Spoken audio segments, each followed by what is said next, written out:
ililista natin ang 10 murang classic style motorcycles. Kung nagka-canvas ka ng copy racer na motor sa murang halaga, baka makatulong sa'yo ang video na to. Simulan natin yan sa number 10, Rusi Classic 250. Ito ang sikat na sikat at affordable classic motorcycle ng Rusi. Ang RC250 ay may presyo na nagsisimula sa 80,000 pesos. Considering yung ganda ng forma at tipid niya sa gas, okay na to. Ayon sa mga owner ng Rusi Classic 250, meron itong average fuel consumption na umaabot ng 34 km per liter. At as always, depende pa rin yan sa driving style mo. Bukod pa rito ay kaya din itong humataw sa kalsada sa top speed na umaabot sa 130 km per hour. At saan ka pa? Meron na din yung 6-speed manual transmission. Pinaandar ito ng 250cc 4-stroke oil-cooled engine na merong maximum power na umaabot ng 18.1 horsepower at 8,000 RPM. At kaya nito maglabas ng 17.2 Newton meters of torque. Meron na ding electric motor starter with semi-digital instrument cluster. Semi-digital lang para ramdam mo pa rin ang classic styling. Ang motor na ito ay merong dual disc front brakes habang single disc brake naman ang nasa likuran. Pinaresa ng upside down shock absorbers at 17-inch radial tires. Meron itong 155mm ground clearance at 790mm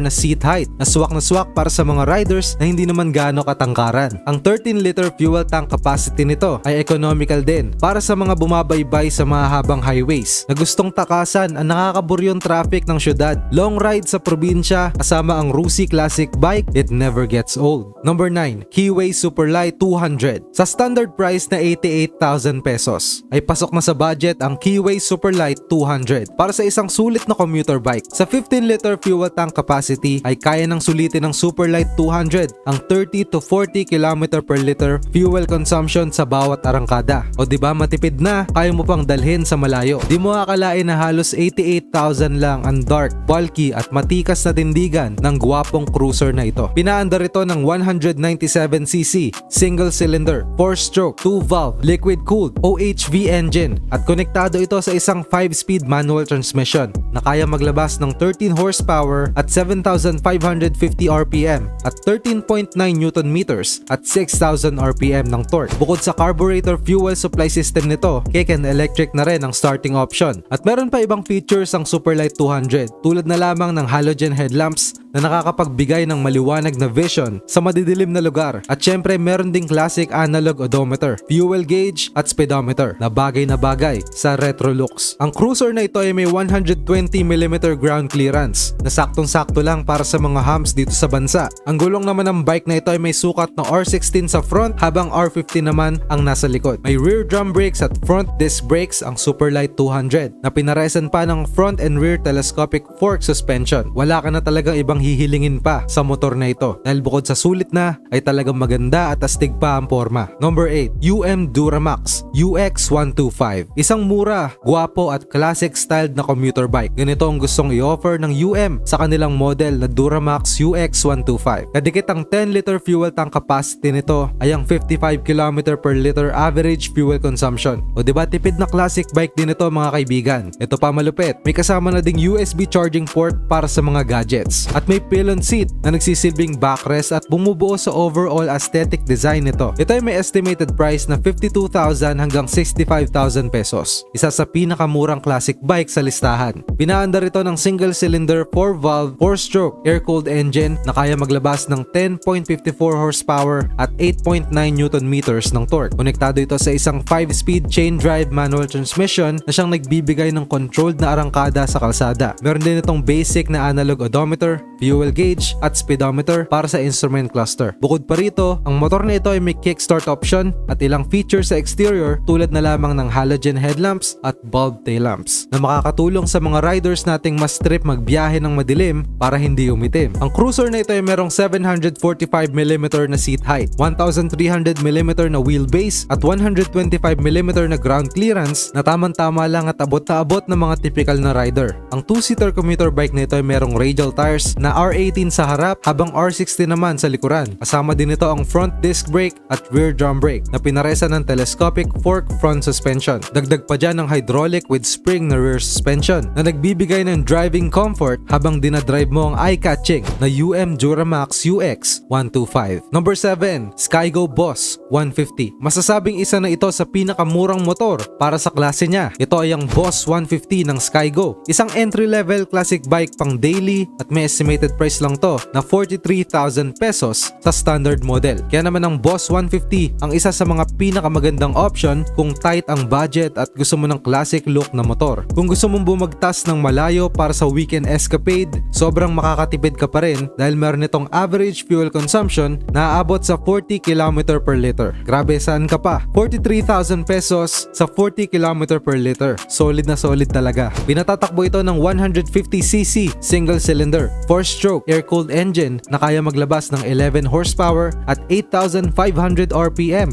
at 9.8 Newton meters at 7,500 RPM ng torque. Nakonektado sa isang chain drive manual transmission. Ang CDI ignition system naman ito ay may kasamang kick at electric starting option na pinaresa ng halogen headlamps at bulb taillights. Ang cruiser na ito ay may ground clearance na 160mm para siguradong wa-effect ang mga butas-butas nating kalsada. Ang radial tires naman ito ay merong sukat na R18 sa harap at R60 naman para sa likuran. Kapares ng dual step na seat type ay ang front disc at rear drum brakes na sinamahan ng telescopic fork sa front at swing arm rear suspensions. Dagdag pa rito ang basic analog odometer, speedometer at fuel gauge nito. Number 6, Bristol BR 250. Medyo may presyo pero masasabi nating mura pa rin ito kumpara sa ibang cafe racer motorcycles sa Pilipinas. Meron itong estimated price na 148,000 pesos at 25 km per liter na average fuel consumption. Sulit naman dahil sa 14-liter fuel tank capacity at kita nyo naman, napaka-astig at napaka-angas tignan nitong BR 250. Old school looks at malakas ang dating. Pinapandar ito ng single cylinder 4-stroke air-cooled engine kasama ng 249cc nitong displacement na kaya maglabas ng 17 horsepower at 7,500 RPM at 18 Newton meters at 5,600 RPM ng torque. Isa sa mga features ng motor na ito ay ang chain drive na nakakonekta sa 5-speed manual transmission na nagbibigay sa'yo ng top speed na aabot sa 125 km per hour. Ang 2-seater bike nito ay merong unique features tulad na lamang ng pinahabang seat nito at ang mga side view mirrors na talaga namang mas astig kaysa sa mga pangkaraniwang motor. Kung usapang safety naman ay nakakabit dito ang disc brakes para sa magkabilang gulong, inverted fork suspension sa harapan, habang swing arm with 2 shocks naman ang nasa rear suspension nito. Number 5, Motorstar Cafe 400. Ito na mga boss, expressway legal cafe racer bike sa murang halaga. Syempre isa sa pinakamura na sa market, itong Motorstar Cafe 400. Isinapubliko sa bansa noong 2016 ang Cafe 400 ng Motorstar. Ang modelo na may eye-catching na vintage style. Biruin mo sa estimated price na 140,000 pesos ay may pang long ride ka na sa kahabaan ng NLEX at SLEX. Meron itong average fuel economy na 20 km per liter on paper pero sigurado ako na may ititipid pa yan. Depende sa driving style. Sa mga owner ng Motorstar Cafe, guys, comment nyo naman kung gaano katipid yung mga bikes nyo. Grabe, very classic tignan mula sa disenyo nitong retro tank shape, tank pads, circular headlamp hanggang sa bilog na side mirrors. Pinatatakbo ito ng 397.2cc single cylinder 4-stroke liquid cooled gasoline engine na kaya maglabas ng 26.8 horsepower at 5,500 RPM at 13 Newton meters at 7,000 RPM ng torque. Nakonektado sa isang chain drive 6-speed manual transmission. Meron itong 13-liter petrol fuel tank capacity, kick and electric starting option at CDI ignition system. Ang 2-seater bike na ito ay ka-look-alike ng ilang Royal Enfield motorcycles. Wala ka na talagang hahanapin pa. Maporma, matikas, abot kaya at higit sa lahat, expressway legal. Number 4, Keyway Cafe Racer 152. Isa sa mga entry ng Keyway pagdating sa mga classic at retro na datingan ay ang kanilang Cafe Racer 152. Ang motor na ito ay tamang-tama para sa mga beginners na nag-aaral pa lamang magmotor. Ang 40 km per liter na average fuel consumption nito ang makakapagsabing sulit na ang 62,000 pesos mo para sa isang maganda at budget-friendly na motorsiklong ito. Head turner din talaga ang kakisigan ng bike na ito. Pinaandar ito ng 152cc 4-stroke single-cylinder engine na kaya maglabas ng 11.3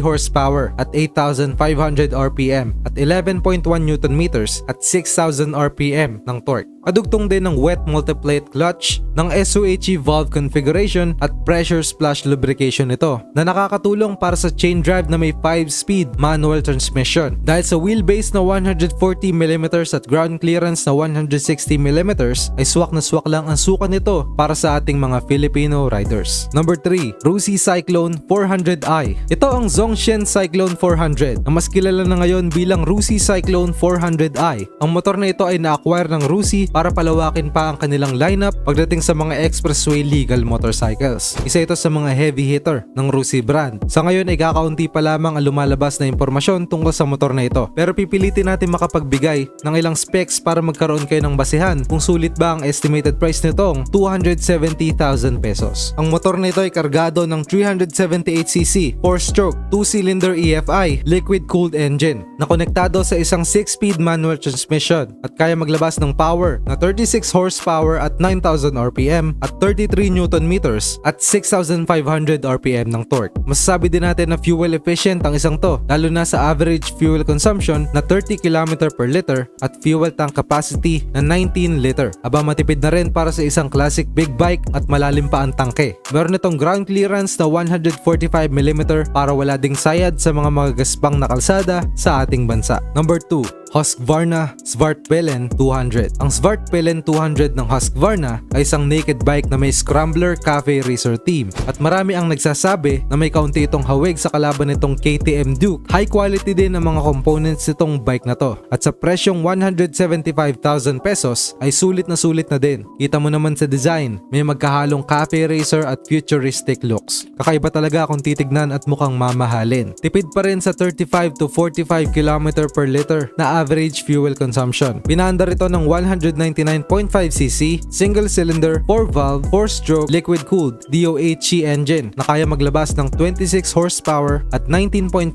Newton meters ng torque. Konektado ito sa isang chain drive 6-speed manual transmission sinamahan pa ng 9.5 liter na petrol fuel tank capacity at electric start option. Meron din itong LED head at tail lamps kasama na rin ang digital odometer, speedometer at fuel gauge na mapapansin mong may modern touch talaga. Kasama na din ito ang disc brake sa parehong gulong at trellis body frame. Personal favorite ko ang elegance ng bike na ito. At bago natin i-reveal ang top spot, ay comment mo naman ang paborito mong cafe racer motorcycle. At sa top spot natin nandito ang number 1, Motorstar Cafe 150. Akalain mo nga naman, meron pa palang 150 category itong Motorstar Cafe. Una sa ating listahan ay ang motor na gawang Pilipino para sa mga Pilipino. At ito ang Motorstar Cafe 150 na meron lang estimated price na 62,000 pesos. Diba, napakamura. Isa ito sa pinagmamalaking modelo ng Motorstar. Lalo na ngayong namamayagpag ang mga cafe racer design motorcycles sa ating bansa. Ang vintage looking motorbike na ito ay pinapaandar ng 149cc air-cooled automatic wet multiplate engine na kaya maglabas ng 8.3 horsepower at 8,000 RPM at 11.5 Newton meters at 6,000 RPM ng torque. Nakonektado sa isang chain drive 5-speed gear shift. Meron na din itong electric at kick starting option at sinamahan pa ng 15-liter fuel tank capacity. Ang muffler nito ay bullet type habang ang instrument cluster naman nito ay fully analog with bulb head at taillights para sa mas classic at retro na vibes. Quality at affordability, yan ang adhikain ng Motorstar at nakikita natin yan ng malinaw sa bawat motor na nilalabas nila. Please share this video at i-comment mo naman ang feedback mo below. Maraming salamat sa panonood. Mag-like at subscribe na for more contents na katulad nito. Salamat sa panonood!